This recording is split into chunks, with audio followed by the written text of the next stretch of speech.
আপনি তুমি কি করছো? লা ইলাহা ইল্লাল্লাহু মুহাম্মাদুর রাসূলুল্লাহ। তুমি এটা করছো, লা ইলাহা ইল্লাল্লাহু মুহাম্মাদুর রাসূলুল্লাহ পড়ছো? এটা যে আমার গায়ের উপর পড়ে যাচ্ছিল হুলমুল করে। ও তাই তো, আল্লাহ, এটা আমাদের খুলে গেছে। তোমার গায়ে কি ব্যথা লেগেছে? না, একদমই না বাবা, আমি বাঁচে গেছি। আমি বিছনায় উঠে গেছিলাম, ভাগ্যিস আমার গায়ে পড়েনি। আমি বিছনায় হুলমুল করে এভাবে উঠে গেছিলাম। তাই? যদি পড়ে যেত তখন আমার ব্যথা লাগতো না আম্মু? হ্যাঁ, অবশ্যই ব্যথা লাগতো, আল্লাহ তোমাকে বাঁচিয়ে দিয়েছে। হ্যাঁ আম্মু, এই জন্যই তো আমি কালিমা পড়লাম আম্মু। এজন্যই তো আমি আল্লাহর কাছে শুকরিয়া করলাম আম্মু। হ্যাঁ, আর বেশ করেছো। দেখো কত একটা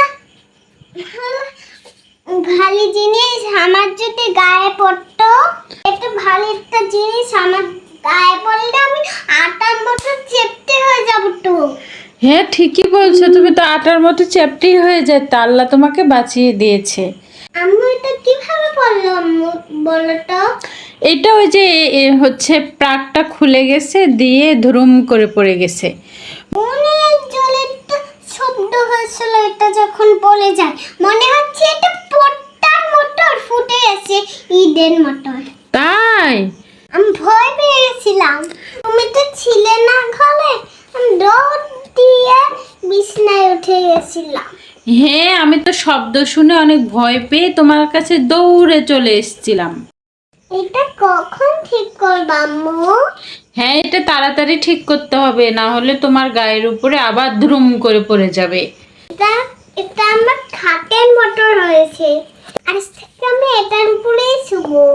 তুমি আম্মু তুমি বিছানায় এসো আর আমি এখানে শুই আম্মু। ঠিক আছে, তুমি এখানে সারা রাত থেকো আর আমি বিছানায় আরাম করে শুবো। আর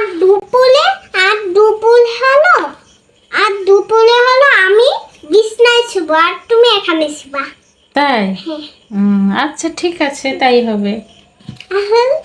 আর হলো লাটে আমাকে এখানে দেবা, আর হলো লাটে তুমি ওখানে যাবা বিছনাতে। আমি তো এটা রাখবোই না, আমি এটা এখন লাগাই দেব আস্তে করে, না হলে অন্য জায়গায় রেখে দিব, তোমার গায়ে যেন আর ধুরুম করে না পড়ে। না, আমি এখানে শুয়ে ঘুমাবো। তুমি ঘুমিয়ে গেলে আবার বিছানায় তুলে নেব, তাহলে ঘুমিয়ে যাও। এখন কি খাওয়া হয়েছে? খেয়ে দে আমি খেয়ে দে জামা পরে ঝুটি বেঁধে চলে, প্যান্ট প্যান্ট পরে চলে যাব। এখানে শুতাম। ও এখন শুতাম, আর পরে তুমি খেয়ে দে জামা পরে চলে আসবে, এই তো? দে